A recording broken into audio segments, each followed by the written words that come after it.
Danny, hoe gaat het met je? Ja, heel goed. Heel goed. We zijn druk bezig met een nieuwe single op het moment.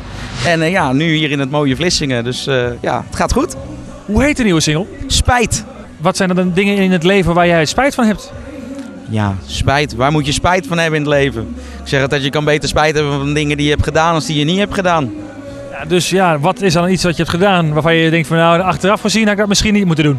Ja, maar op dat moment was dat de juiste keuze. Of dacht je dat dat de juiste keuze was? Kijk, en achteraf kijk je natuurlijk altijd terug op dingen waarvan je zegt van nou, dat had ik net wat anders moeten doen. Maar op dat moment was dat de juiste keuze. Dus ja, je moet niet zoveel spijt hebben in het leven, dat is zonde. Maar ja, je zingt toch wel over spijt? Dat klopt, dat klopt. En ja, wie kent niet de uitspraak spijt als haar op mijn hoofd? En dat slaat goed aan, dus daarom hebben we deze single gepakt. Hoe ben je bij die single gekomen? Nou, dit is een nummer wat 4 jaar geleden door een collega-artiest is uitgebracht op een album. En vanaf het eerste moment ben ik verliefd geweest op dat nummer. Dus toen ik vorig jaar aan een eigen album ging werken, zei ik nou ja, ik wil al mijn eigen nummers, maar ik wil per se 1 cover erop hebben. En dat is dat nummer.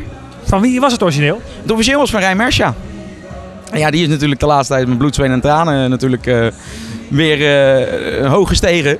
Maar ja, wij hadden vorig jaar, begin 2012, hadden wij dit al op het plan staan. Nu is hij net in de startblokken. Hoe zijn de reacties? Heel goed, heel goed. Hij wordt goed ontvangen bij de tv-stations en op de radio. Het publiek gaat er los op, staat het van voren van, staan ze het mee te zingen. Dus ja, daar doe je het voor uiteindelijk.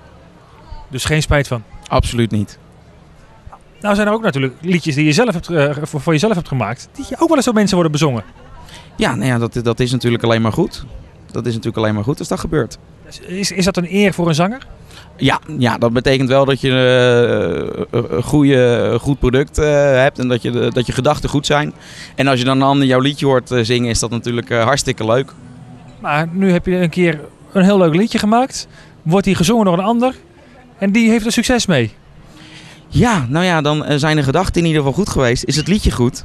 En ik zeg altijd maar zo, een hit is afhankelijk van de artiest die hem uitbrengt. Die kan nog zo'n goed liedje brengen, maar als een andere artiest een betere naam heeft en met de betere persoon omheen, dan kan het uitgroeien tot een hit en dat is altijd afwachten. In ieder geval voor dit moment, spijt gaat als een tierenlier. Absoluut, en daar zijn we heel erg blij mee. En ja, we gaan kijken hoe ver we ermee komen.